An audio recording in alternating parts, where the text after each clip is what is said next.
Yo, shoutout mga kalingap, kamusta kayo? Welcome back to my YouTube channel. So yung topic natin ngayon guys ay balikan natin yung kaarawan ni Fran at yung pagdalo ni Joy sa kaarawan ni Fran at yung nag-usap sila na binigyan nga ba ni Joy si Fran ng pag-asa sa mga inamin ni Fran na siya ay umiibig kay Joy.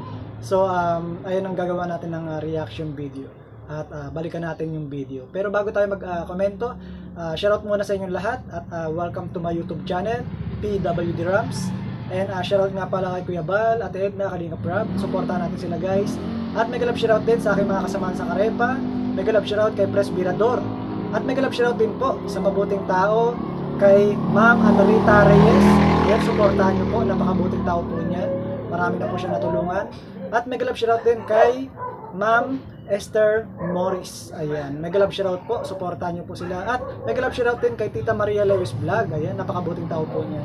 So guys, mega love shoutout din sa ating mga Kalingap Angels, mga ka-Etsy, kami Chris, ka-Jomcar, at syempre kung matuloy ang Fran Joy, di ba? Shoutout sa mga ka-Fran Joy natin dyan. At mega love shoutout din sa ating bida na si Joy Diwata. Supportahan natin guys ang ating bida si Joy Diwata. So guys, bago tayo magkomento, maggawa ng topic, inaanyayahan ko muna kayo na mag-subscribe sa aking munting channel at para lagi kayong updated sa aking mga reaction commentary video. Salamat nga pala sa mga sumisilip at nanonood ng aking reaction video. So guys, panoorin muna natin itong video, yung pag-uusap ni Joy at Fran, yung nagdaang kaarawan ni Fran.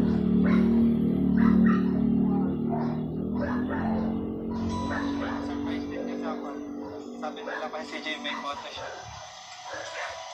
Thank you kasi Na-surprise daw si Fran. Hindi niya akalain darating si Joy. Pero masaya siya. Sabi nagkapares pa tayo na so. Bagay sila.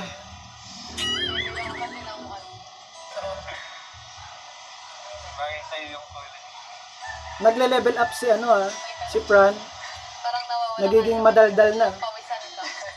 Pero pagkausap niya si Joy, pinagpapawisan. Pero syempre, Pero hanga ako kay Joy. grateful Dinadala niya si Fran para hindi siya, pati sila. kumbaga, ano siya, yung kadaldala ni Fran, di ba?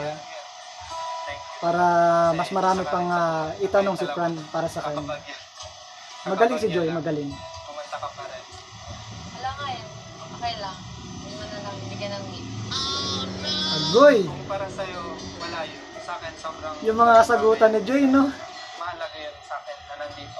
Pero Fran, wag lang magmadali, Fran. Makukuha mo rin yan si Joy. Medyo mailap pa yung damdamin ni Joy. Lalo na pag and then sa kanina. Alam mo, hindi na lang yun kasi para sa trabaho. Ginagawa ko talaga yun kasi Grabe si Fran, no? Umaamin na agad, napakaaga pa, Fran. Para makuha mo ang puso ni Joy. Pero sige lang, try and try. Kasi ngumingiti naman sa'yo si Joy. Pawisan ka ba natin? Hindi ko alam kung kinikilig ba si Joy. Kasi masaya siya, di ba? Masaya ka naman. Oo naman, syempre. Tinanong niya kung masaya si Fran. Mas masaya yan si Fran kasi kausap ka, Joy. Family ko, nagkaroon kami ng celebration na sa totoo lang kasi talaga hindi ako sanay na nagsa-celebrate sa labas or nagsa-celebrate ng birthday. Yun.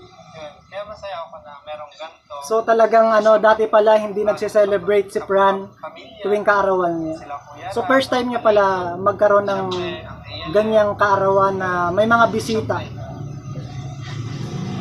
Ito naman kung gano'n. Masaya rin ako kung happy. Kamusta ka naman ng Okay lang. At medyo, Nagkakamustahan yung nakarang nagdaang bagyo. pati naman, okay lang sa apartment. Eh, mga natulog lang. O sana makalipat na si Joy sa kanyang bagong bahay. May natulo pala sa kanilang apartment. Pero bumabanat si Fran, buti daw hindi siya tinangay ng hangin papunta sa kanya. okay lang naman ako sa bahay. stable naman yung bahay.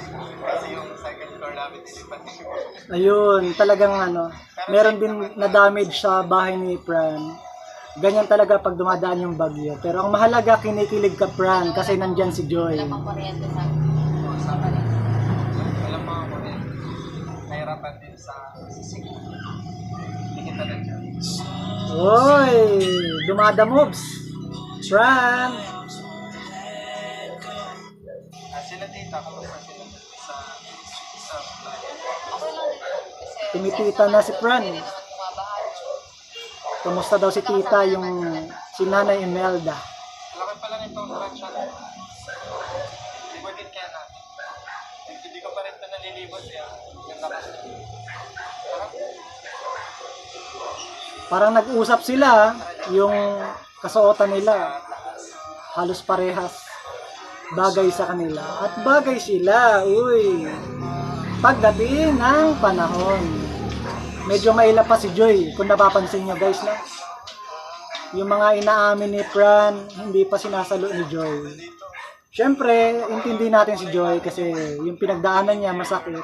At yung love, makakapaghintay naman yan. Kasi alam naman natin, priority ni Joy, yung kanyang pag-aaral. Yung inamin ni Fran, Ma-enjoy natin. yung nararamdaman niya kay Joy, ang sagot ni Joy ay wag magmadali. Pero tama naman yun. Kasi nga, di ba, yung pinagdaanan ni Joy, di ba, masakit yun.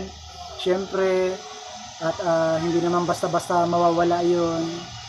Pero, try and try, Fran. Patingin ng tingin. Yung mga titig ni Fran, no? Panitingin kay Joy. Pero, mukhang si Joy naman ini-entertain niya si Fran. So, may pag-asa yun pag ganun. Hindi na tayo sa baba.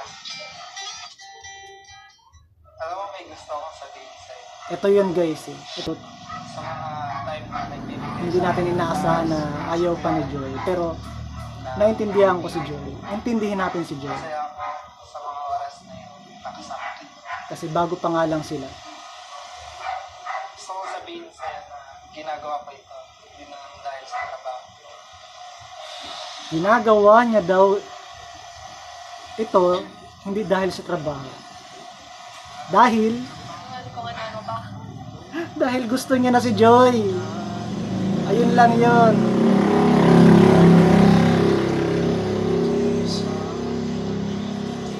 Hindi nga totoo na ginagawa ko talaga lahat ng ito ng hindi na lang dahil sa trabaho.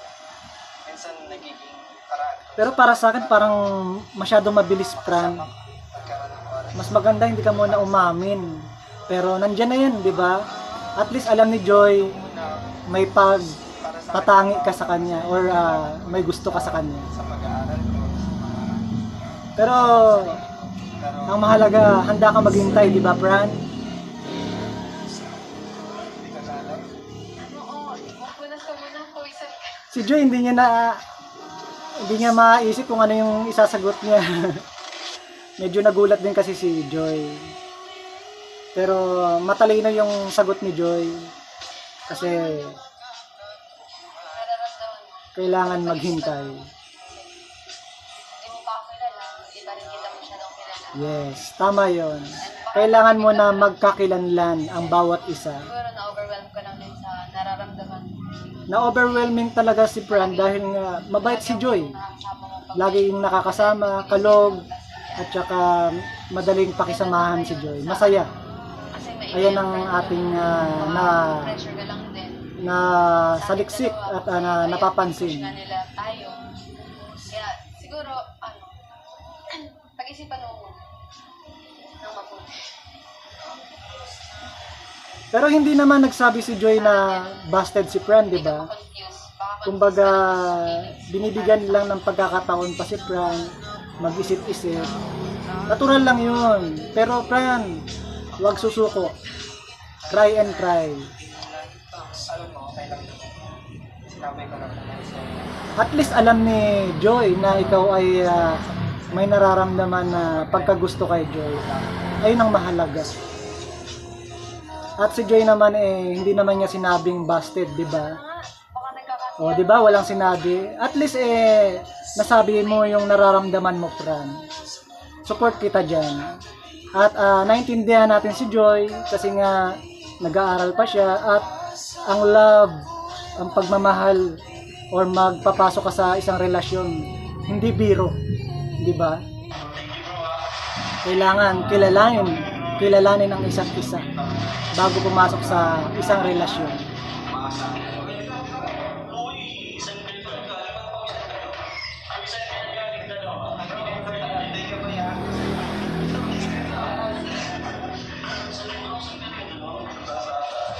So ayan guys, at nakapag-usap naman yung dalawa at ayun nga po yung topic natin na hindi naman binasted ni Joy si Fran at binigyan lang ni Joy ng ano muna si Fran space na mag-isip-isip dahil nga baka daw na-overwhelming at syempre hindi rin nagmamadali si Joy. Alam naman natin yung pinagdaanan ni Joy, yung past relasyon niya.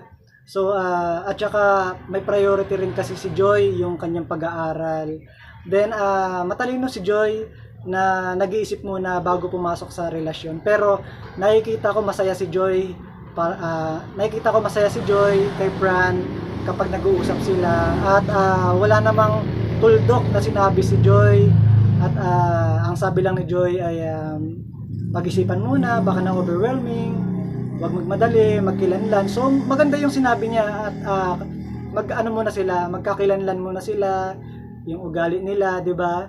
At ang mahalaga na nagsabi si Fran na maghihintay. At ayun naman, masaya naman si Joy. So, parang ano na rin yun, pumayag si Joy na, sige lang, parang gano'n na, try and try, parang gano'n siguro yung, parang pumasok sa isip ko yung gano'n. Kasi wala namang sinabi si Joy na bawal magpaligaw, di ba? So, abangan natin yung mga susunod pang mga kabanata. Marami pang nangyayari guys kasi marami pang revelasyon na sila ay nagpapalitan ng mensahe, di ba? Laging updated, di ba? So, madidevelop pa yan at mahuhulog ang puso ni Joy kay Fran. Ayan. Kaya support lang natin Fran, Joy, support natin si Joy Diwata. So, ang priority kasi ngayon ni Joy yung kanyang pag-aaral. Ayan. So, sana suportahan natin ang Fran Joy, suportahan natin si Joy Diwata. Ayan, nagkakagulo man ang mga grupo-grupo sa Joynatics, pero sana support pa rin natin si Joy Diwata. At syempre, abangan natin yung bahay na pinapagawa para kay Joy Diwata. Ayan, maraming man mga issue lang yan guys. Pero ang mahalaga, support natin si Joy Diwata, support natin ang Fran Joy, at syempre, support natin si Kalinga Prab at Kuya. So ayun guys, ang aking reaction video for today. Shoutout nga pala sa mga Joynatics, I Love Joy International, sa lahat ng mga sumusuporta kay Joy Diwata, sa Fran Joy, mega love shoutout po. Ayan. See you again in my next reaction video. Thank you for watching mga kalingap. God bless.